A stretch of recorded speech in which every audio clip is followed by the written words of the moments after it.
ഏവർക്കും ABC കാർഗോയുടെ ഹൃദയം നിറഞ്ഞ ഓണാശംസകൾ. യോഗ്യതയും അക്രഡിറ്റേഷനും ഇല്ലാതെ ജോലി ചെയ്ത 34 എഞ്ചിനീയർമാരെ കസ്റ്റഡിയിലെടുത്തതായി സൗദി കൗൺസിൽ ഓഫ് എഞ്ചിനീയേഴ്സ് വക്താവ് സ്വാലിഹ് അൽ ഉമർ.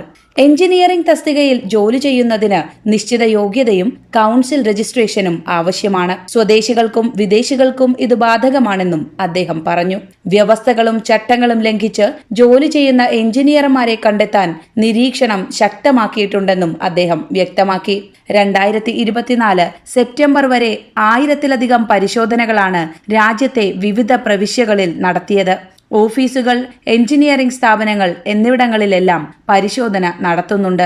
വിവിധ ജോലികളിൽ ജോലി ചെയ്യുന്ന 210 ജീവനക്കാർക്കെതിരെ 400-ലധികം നിയമലംഘനങ്ങളാണ് കണ്ടെത്തിയത്. എഞ്ചിനീയറിംഗ് മേഖലയിൽ ജോലി ചെയ്യുന്നവർ നിയമലംഘനം നടത്തിയാൽ നിയമ നടപടി സ്വീകരിക്കും.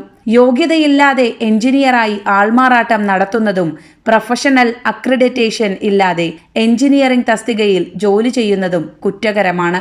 ലൈസൻസ് ഇല്ലാത്ത സ്ഥാപനങ്ങൾ എഞ്ചിനീയറിംഗ് ജോലികൾ ഏറ്റെടുക്കുന്നതും നിയമലംഘനമാണെന്ന് സൗദി കൗൺസിൽ ഓഫ് എഞ്ചിനീയേഴ്സ് വ്യക്തമാക്കി. സൗദി അറേബ്യയിൽ എഞ്ചിനീയർമാരായി ജോലി ചെയ്യാനുള്ള അടിസ്ഥാന യോഗ്യത പ്രൊഫഷണൽ അക്രഡിറ്റേഷൻ നേടുക എന്നതാണ്.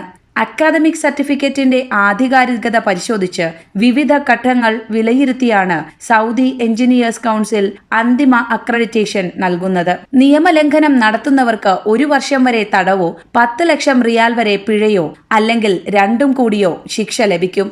പ്രൊഫഷണൽ അക്രഡിറ്റേഷൻ ഇല്ലാതെ എഞ്ചിനീയറിംഗ് ജോലികൾ ചെയ്താൽ 10 ലക്ഷം റിയാൽ പിഴ ഈടാക്കുമെന്നും കൗൺസിൽ വ്യക്തമാക്കി. News desk, Saudi times, Riyadh.